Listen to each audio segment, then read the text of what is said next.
বরিশালে আওয়ামী লীগ নেতা আরাফাত গ্রেফতার। বরিশালে চাকরিচ্যুত শ্রমিকদের সকাল সন্ধ্যা অনশন। বরিশালে ভ্যান বাঁচাতে গিয়ে গাছের সঙ্গে বাসের ধাক্কা, নিহত 2। পটুয়াখালীতে জমি নিয়ে দুপক্ষের সংঘর্ষে নারী সহ আহত অর্ধশত।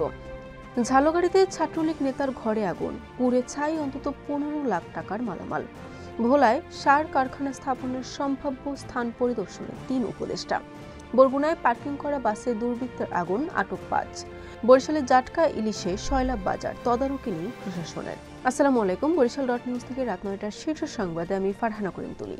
এতক্ষণ শুনলেন সংবাদ শিরোনাম, এখন বিস্তারিত। বরিশালে কার্যক্রম নিষিদ্ধ আওয়ামী লীগের নেতা আরাফাত রহমানকে গ্রেফতার করেছে পুলিশ। বৃহস্পতিবার দিবাগত রাতে নগরীর ফজলুল হক এভিনিউ সড়ক এলাকা থেকে তাকে গ্রেফতার করা হয়। চাকরিচ্যুতির প্রতিবাদে বরিশালে অপসো স্যালাইন কারখানায় আন্দোলনে 15 দিন গড়িয়েছে। গতকাল বৃহস্পতিবার কয়েকশো শ্রমিক কারখানার প্রধান ফটক সংলগ্ন বগুড়া সড়কে সকাল সন্ধ্যা অনশন করেছেন। মাদারীপুরে একটি অটো ভ্যানকে বাঁচাতে গিয়ে নিয়ন্ত্রণ হারিয়ে গাছের সঙ্গে যাত্রীবাহী বাসের ধাক্কা লেগে বাসের সুপারভাইজার নুরুজ্জামান ও হেলপার মারুফ নিহত হয়েছে।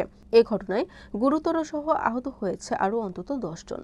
গলাচিপা উপজেলার চরবিশ্বাস ইউনিয়নের চরবাংলায় সরকার থেকে ইজারা পাওয়া খাস জমিতে তরমুজ চাষ করতে গিয়ে সংঘর্ষে আহত হয়েছে 60 জন কৃষক ও 2 নারী।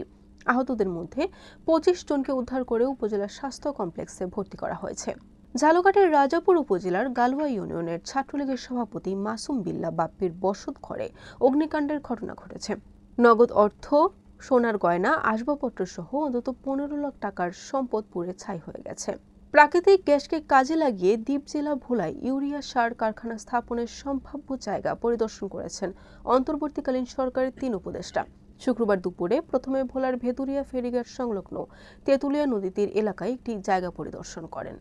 বরগুনার আমতলী পৌর শহরের ফেরিঘাট সড়কে পার্কিং করে রাখা স্বর্ণা পরিবহন নামে একটি যাত্রীবাহী বাসে দুর্বৃত্তরা আগুন দিয়েছে। এই ঘটনার সঙ্গে জড়িত সন্দেহ পুলিশ রাতেই উপজেলা ছাত্রলীগ ও যুবলীগের 5 নেতাকর্মীকে আটক করেছে। বরিশালের বাকেরগঞ্জে মাছের বাজারগুলো এখন জাটকা ইলিশে সয়লাব। প্রশাসনের অবহেলায় মাছের বাজারে মিলছে এসব জাটকা ইলিশ। নিষেধাজ্ঞা ভাঙলে জেল জরিমানার তোয়াক্কা করছেন না উপজেলার জেলে ও বিক্রেতারা। বরিশাল.নিউজ।